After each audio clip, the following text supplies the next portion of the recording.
This is the last time we will support an extension of UNIFIL. The security environment in Lebanon is radically different than just 1 year ago, creating the space for Lebanon to assume greater responsibility. Ça veut dire qu'il faut que la mission donnée à la FINUL d'accompagnement auprès de l'État libanais ait abouti au désarmement du Hezbollah.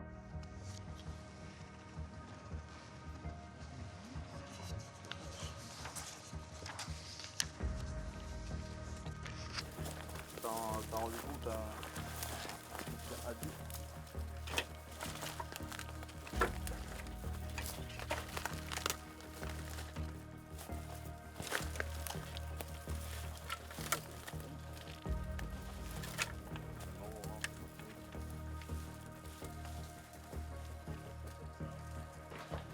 Vous aussi, vous êtes...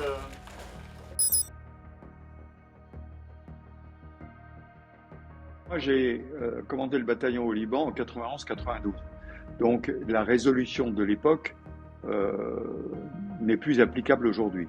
En revanche, en 2006, après l'offensive israélienne et le retrait des forces israéliennes, il y a eu un changement de mandat pour la FINUL, avec une augmentation considérable de ses forces, puisqu'elle est passée à 12 000 hommes, alors que quand j'y étais, elle était à 2 000 ou 3 000 hommes. Donc 12 000 hommes, et leur but était de servir de zone tampon, de permettre à l'État libanais de venir dans la zone sud, c'est-à-dire entre le Litani et la frontière israélienne, et d'installer l'armée libanaise là, et donc le Hezbollah devait partir. Enfin, la partie armée du Hezbollah, on est bien d'accord. Simplement, en 2006, depuis 2006, ça n'avait pas été appliqué.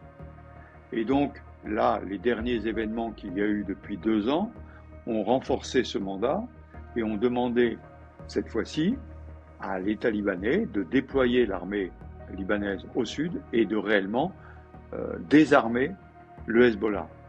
La FINUL est chargée d'accompagner l'armée libanaise dans ce domaine-là et de l'aider en particulier dans la découverte des caches et la destruction des matériels qui pourraient être saisis au Hezbollah. Donc voilà le mandat qui est fait, et en plus il y a une mission de surveillance entre guillemets américano-libano-française qui s'assure que ce mandat soit bien appliqué. Donc aujourd'hui, mais il y a aussi parallèlement le retrait des forces israéliennes, bien sûr, du Sud-Liban. Alors aujourd'hui, les forces israéliennes ne sont pas complètement parties du Sud-Liban, premier point. Deuxième point, le Hezbollah n'est pas complètement désarmé. Donc le mandat donné à la FINUL cette fois-ci lui donne 1 an pour atteindre ses objectifs.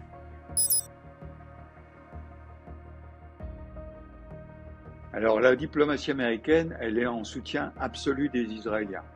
Donc si les Israéliens demandent aux Américains de ne pas voter, les Américains ont tendance à vouloir faire ce que les Israéliens veulent.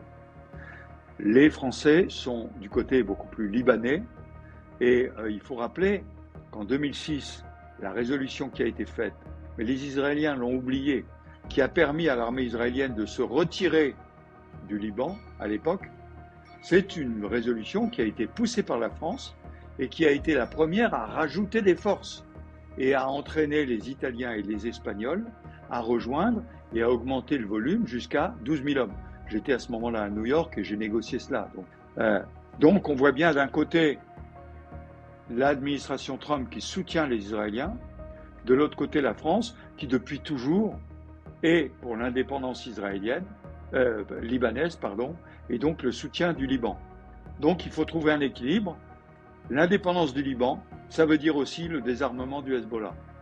Donc la France soutient ça. Mais ça veut dire aussi le retrait d'Israël du Liban. La France se félicite donc que le mandat de la FINUL ait été étendu jusqu'au 31 décembre 2026.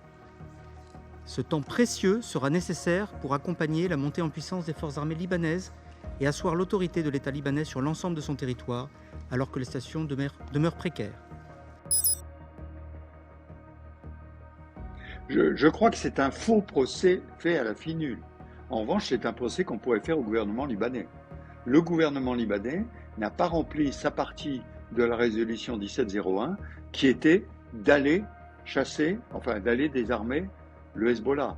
On le sait, le poids du Hezbollah était important au Liban, est toujours important, mais il était important militairement, et ce sont les actions israéliennes de ces 2 dernières années qui ont permis de désarmer, enfin qui ont permis de lancer cette opération de désarmement du Hezbollah. Mais vous avez raison, depuis 2006, ça n'avait pas été fait. Mais ce n'est pas la faute de la FINUL. La FINUL n'était pas en charge de désarmer le Hezbollah. La FINUL était en charge d'accompagner l'armée libanaise. Et donc, le reproche à faire, c'est à l'armée libanaise, ou plus exactement au gouvernement libanais, qui ne poussait pas l'armée libanaise à le faire.